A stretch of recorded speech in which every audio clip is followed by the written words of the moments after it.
गुरुभाषा Paris बर' दालाइ आफादनि बानजायनायाव matric आरो गोजौसिन फरायसालिनि जोबथा आनजादखौ उथ्रिसारनाय फरायसाफोरखौ बरायनाय आरो जिउ राहा दानाय थुलुंगाखां हाबाफारि। लाइमोन फरायसाफोरखौ गोजौनिफ्राय गोजौसिन आनजाद, गोग्गो सोलोंथाइ आरो जाफुंसार फरायसा खालामनायनि थांखिजों बर' माहारियारि आफादफोरनि अनगायैबो गावबागाव ओनसोल आरो गामि आफादफोरा गावबा गावनि ओनसोलनि एबा गामिनिफ्राय मेट्रिक आरो गोजौसिन फरायसालियाव उथ्रिसार जानो हानाय फरायसाफोरखौ बरायनाय हाबाफारि लानाय नुनो मोन्दों। बेबायदिनो दिनै चिरां जिल्ला सान्थिपुर खाग्राबारि गामियाव थानाय सेन्ट पाउल रमान केथलिक गिर्जायाव गुरुभाषा पेरिस बर' दालाइ आफादनि सिङाव थानाय मेट्रिक आरो गोजौसिन फरायसालिनि जोबथा आनजादखौ सेथि, नैथि आरो थामथि थाखोआव उथ्रिसारनो हानाय फरायसाफोरखौ बरायनाय हाबाफारि लानाय जायो। मख'नो गोनांदि दिनैनि बे बरायनाय हाबाफारियाव गाहाय आलासि महरै बाहागो लायो बड'लेण्ड मुलुग सोलोंसालिनि राजखान्थि बिगियान आयदानि लेङाइ बिबुंगोरा बिथां डक्टर जन्दिन मुसाहारि आरो बिबुंथिगिरि आलासि महरै रुनिखाता फरायसालिमानि गोरायुं डक्टर बिजित ब्रह्म बिथांमोनहा। गिबियावनो गुरुभाषा पेरिसनि बर' दालाइ आफादा जाय बे प्रग्रामखौ खुंबाय, स्पेसियेलि जाय बिथांमोनहा मेट्रिक आनजादखौ उथ्रिनो हाबाय, लोगोसे हायार सेकेन्डारि आनजादखौ उथ्रिनो हाबाय, दा बिथांमोनखौ बराय फोरबो लानायजों लोगोसे केरियार काउन्सेलिं बिथांमोनहा दिनैनि बे प्रग्रामखौ खुंनाय जादों आरो बे खुंनाया जोबोद मोजां जादों आरो बेखौ जोङो खुंबाय थानांगौ। खारन सासे फरायसा एबा फरायसुलिफ्रा जेब्ला आनजादखौ पास जायो, बिसोरो गोबां मा कर्स लानांगौ लानाङा एखमबा सौथुयो बा एखमबा आन्दायो। दा बे प्रग्रामफोरनि गेजेरजों जोङो बिथांमोनखौ बा इयुन जोलै फरायसुला फरायसुलिफोरखौ जोङो गाइड खालामनो हायो आरो दिनै बे असिलायैनो जाय प्रग्रामखौ लाबाय गुरुभाषा पेरिस बर' दालाइ आफादा, बेयो जोबोरैनो मोजां जादों आरो जोङो गावनि जाखिनि एसे रोंगौथिजों सुबुरुन होनो हायो जोङो फैदों आरो बिथांमोनखौ केरियार सेलेक्सन खालामनायाव बा गोजौ फरायसालि बा गोजौ हायार इडुकेसन लानायफ्राव मा नांगौ जायो बा मा प्रब्लेम फैयो बेफोरखौ सौसिनो हानायनि माखासे सुबुरुनखौ जोङो होदों आरो लोगोसे पियार ग्रुप प्रेसार थायो। जेब्ला बिथांमोनहा न'निफ्राय बायहेरायाव थांगोन बा लजिं थाहैगोन, हस्टेलाव थाहैगोन, बाव गोबां रोखोमनि समस्या फैगोन। दा बे समस्याफोरखौ बोरै टेकल खालामनांगौ, गावनि केरियार होसोनायाव बोरैहाय आदब खायदाजों बोरै थांनांगौ, गावनि केरियार होसोनायाव बोरैहाय मा थांखि लानांगौ, बेफोरबादिखौ सुंद' मेलेमजोंबाबो जोङो बिथांमोनखौ सुबुरुन होदों आरो केरियार अपरचुनिटिसनि सायाव बा केरियारफ्रा उनावहाय मा फरायोब्ला मा केरियार दङ, केरियार अपसन दङ, बेफोरनि सायाव बिथांमोनखौ एसे गाइड होनाय जाबाय आरो लोगोसे बिथांमोनखौ माखासे जे समाजनि जेंना, बे ड्राग्सनि सायावनो होन बा एलकहलनि सायावनो होन, जिखुनु साबसटेन्स एबिउस जायखौ होनना बुङो, बेनि सायाव सांग्रांथि जानो खावलायबाय आरो लोगोसे गारजेनफोरखौबो खावलायदों जाहाथे बिथांमोना गाव गावनि फिसाफोरखौ दिथा होयो आरो बियो रेसपन्सिबिलिटि। लोगोसे गोरों गोरा ओनसोलनि गोरों गोरा, लोगोसे जोंहा गोबां रोखोमनि टिचारफोरबो दङ बा ओनसोलनि मेलेमजिबि, बिथांमोनहाबो दायथ' हिसाबै बिथांखौबो जोङो गुरै खावलायबाय जे समाज दाफुंनायाव बा सासे ओनसोलनि फरायसुला फरायसुलिनि जौगानायाव बिथांमोनहाबो गोहोम खोख्लैनो हायो। दा बिथांमोनहाबो बयखौबो जोङो खावलायबाय जाहाथे रेसपन्सिबिलिटिखौ रानलायनानै लायो। खारन गोबां समाव जोङो नुयो जे जोङो ससियेल मिडियानो होन बा ससियेल मिडिया प्लेटफर्मखौ रं प्लेटफर्माव बाहायनाय, बेफोरनि सायाव सांग्रांथि जानो, लोगोसे गारजेनफोरखौ बा ओनसोलनि इन्टेलेक्सुयेलफोरखौबो खावलायबाय जाहाथे बयबो रेसपन्सिबिलिटिखौ लालायनानै दिथा होयो, जाहाथे जोंनि इयुन जोलैफ्रा मोजां जानो हायो। सार, गोबां फरायसाफोरानो मेट्रिक आरो HS फेल जाखांनायनि उनाव गोसो बायनानै फिन आरोबाव फरायफिनै गोबां ड्रप आउट जानानै थायो बिथांमोनखौ मा खावलायगोन सारा? बेबो इंराजियाव फंसे बाथ्रा दङ, फेलार इज द पिलार अफ साक्सेस। माने फेल जानायानो मोनसे पिलारनो साक्सेसनि। दा बिथांमोना गोसो बायनो नाङा।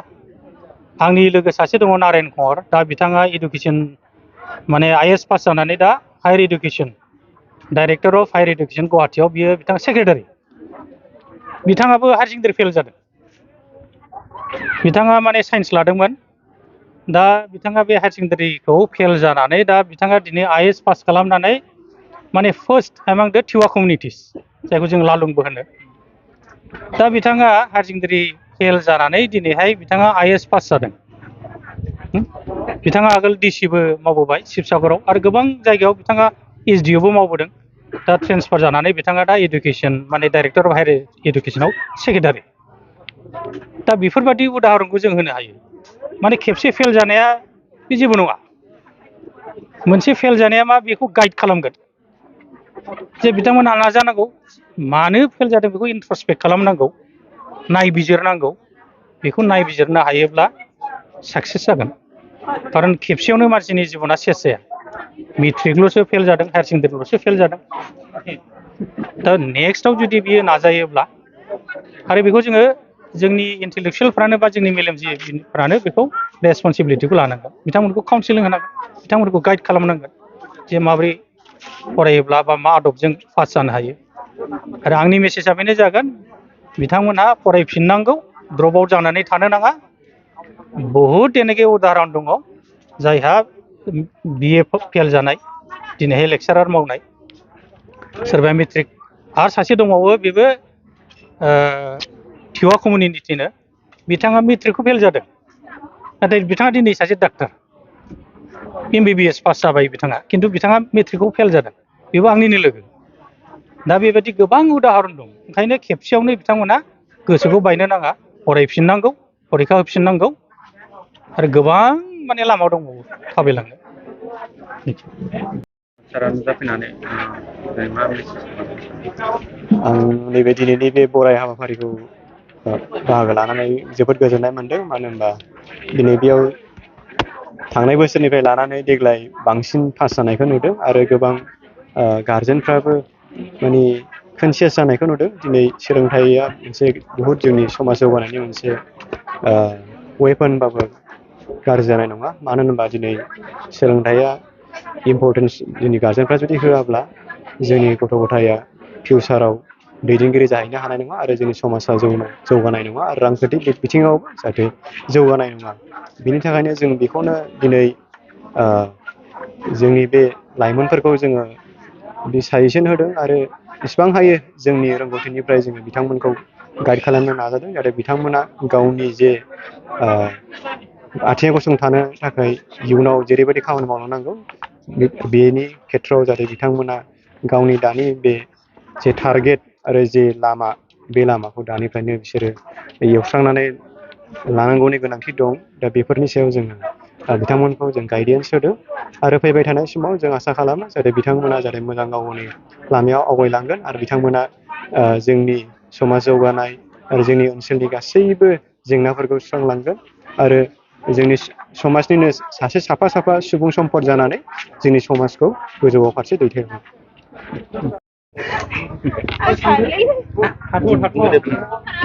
आंनि नामा प्रिति नार्जारि, आंनि गामिया लाइमुथि, दैसाजरा, ओमफ्राय गिर्जाया दैमुगुरि गोग्लैयो।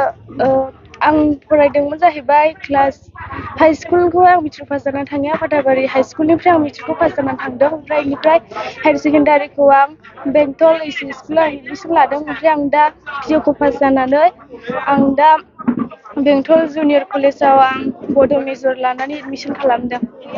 नोंथाङा जे बेबायदि पास जादों, पास जानानै माबायदि जेनेबा फरायनानै पास जायामोन? आं फरायदोंमोन, बिमा बिफायाबो फरायनायावहाय हेल्प होदोंमोन, ओमफ्राय नाजादोंमोन आंबो मोजां पारसेन्ट लानो होननानै, ओमफ्राय लुबैनाय बायदि पारसेन्टआ फैयासै। आंनि पारसेन्टआ 46 फैदों। आं नाजादोंमोन फार्स्ट डिभिजननि, ओमफ्राय आं बिदि मोनाखिसै। जिउआव मा थांखि दं नोंहा? आंनि थांखि लानाया आं टिचार जानायनि थांखि लादों। मानि टिचार? College, school? इउनिभार्सिटि जिखुनु नाजादोंमोन कलेजनि जानो होननानै ओमफ्राय दा नायनोसै स्कुलनि टिचार जानो हायो ना कलेजनि टिचार जानो हायो। टिचारनि नाजादों आरो ना। औ। जाबाय दा दानफिनोलै गिबियावनो नैबे चेनेलनि गासैबो नायगिरि बिथांमोनखौ आङो गोसो गोरबोनिफ्राय खुलुमनाय जासिग्रोबाय। दिनैनि बे हाबाफारियावहाय जोंहा मोनसे फरायसुला आरो फरायसुलिफोरनि मोनसे OHS आरो HSLC नि जिथु उथ्रिसार जानाय बिसोरनि जोंहा मोनसे बराय हाबाफारि लादों।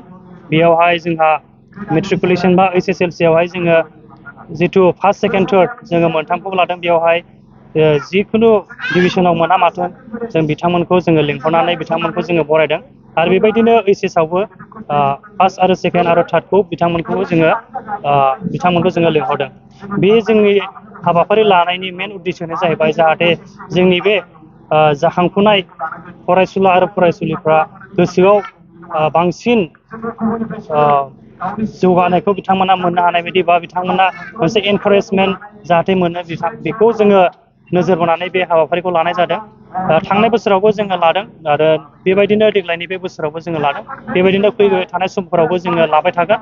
आरो जोंनो दिनैनि बे हाबाफारिनि गेजेरजों जों बेखौबो जोङो मोनसे रायजोफोरनि गेजेराव जोङो मोनसे मिथिहोनो साननाया जाहैबाय जोङो खृष्टानब्लाबो जोङो जिथु जोंनि बर' बिजोंजों फरायनाय बा इंलिसजों फरायनाय जों बयखौबो जोङो समान नोजोर नायनायनि गेजेरजों जोङो दिनैनि बे हाबाफारिखौ लादों। मानोना जोङो बयखौबो समानै नायोब्लासो जोङो बयखौबो जोङो समानै जौगानायाव लाबोनो हागोन। मानोना जोंनि धोरोमाबो बेखौनो थिनदों बयखौबो समान नोजोर नायनो थाखाय। बेखायनो दिनैनि बे हाबाफारियाव जोंहा गाहाय आलासि हिसाबै बड'लेण्ड इउनिभारसिटिनि पलिटिकेल साइन्स डिपार्टमेन्टनि फर्मार HOD बिथां डक्टर जनिन मुसाहारि बिथाङा दा एसिस्टेन्ट प्रफेसर बड'लेण्ड इउनिभारसिटि बिथांखौ जोङो गाहाय आलासि हिसाबै मोननो हादों। आरो बेजोंनो लोगोसे रुनिकाटायाव थानाय सभाराम कलेजनि प्रिन्सिपाल बिथां डक्टर बिजित ब्रह्म बिथांखौबो जोङो स्पिकार हिसाबै मोननो हादों।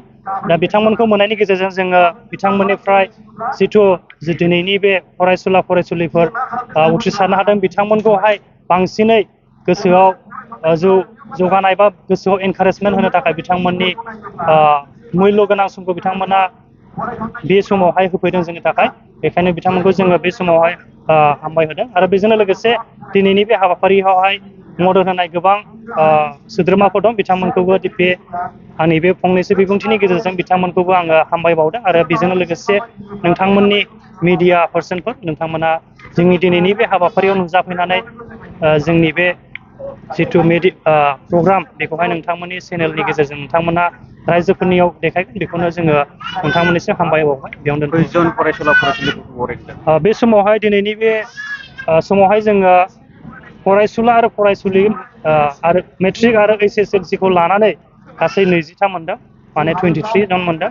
बेनि गेजेरावहाय खावसेया मेट्रिकुलेसन आरो खावसेया HS। मा मा बान्था होनाय जायो? बे समावहाय जोङो बान्था हिसाबै जोङो जोंनि जिथु हारिनि मोनसे सिनायथि बे जाहैबाय आर'नाइ। बेजों लोगोसे साइटेसन जाहाथे माने मोनसे मान बान्था बेखौ होनानै जोङो बिथांमोनखौ बरायदों। बे मान बान्थाखौनो बावदों जोंनि गाहाय आलासिफोर आरो माखासे आलासिफोरनो बे मान बान्थाखौ बावदों।